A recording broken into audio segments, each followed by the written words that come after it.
అందరికీ నమస్కారం. దయచేసి సబ్స్క్రైబ్ చేయండి. 116 అంటే ఇదేనా?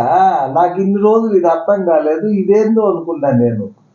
116 అంటే మన చాలా మంది రూ. 1000 కాకుండా 1000ని 116, 10,000 ఇచ్చినా 10,000 కాకుండా 10,116 చదివింపులు ఇస్తారు. నేను ఇది ఎందుకు ఏమని అనుకుంటానే ఉండా. ఈ రోజులు నాకు బాగా అర్థమైంది దీని యొక్క చరిత్ర.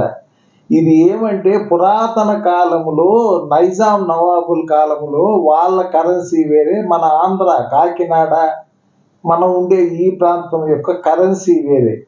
కాకినాడ ఆ పక్క తూర్పు గోదావరి జిల్లాల నుంచి వచ్చే పురాతన పండితులు వాళ్ళు తెలంగాణకు సంబంధించిన గద్వాలు ప్రాంతంలో పూజలు చేస్తే అక్కడ వాళ్లకు 100 రూపాయలు అక్కడ కరెన్సీ ఇచ్చేవారు.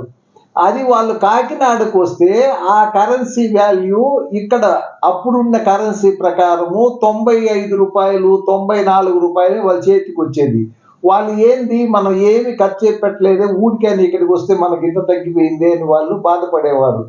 అప్పుడు ఆ గద్వాలు రాజు అందరిని పిలిచి, ఎందుకు ఇక్కడికి వచ్చిన పాపం పండితులకు బ్రాహ్మణులకు ఈ విధంగా మనం బాధ కలిగిస్తా ఉన్నాము, అక్కడికి పోతే డబ్బులు 100 ఇస్తే 100 రావడం లేదు కదా, ఎంత ఇస్తే అక్కడ 100 వస్తుందో కరెక్ట్గా లెక్క చెప్పండి అంటే వాళ్ళు చెప్పారు అప్పుడు 116 రూపాయలు కానీ ఇస్తే మీరు అప్పుడు అక్కడ 100 రూపాయలు వస్తుంది అంటే గద్వాల్లో 116 రూపాయలు ఇస్తే కాకినాడలో 100 రూపాయలు వచ్చేది అప్పుడు పండితులకు ఎక్కడే మార్చుకున్నా కూడా అప్పుడు ఆ విధంగా వచ్చిందంట ఈ 116 అనేది. అంతేగాని ఇది ఒక సెంటిమెంట్ కాదు, ఏమి కాదు, అది అట్లే కంటిన్యూ అయిపోయింది.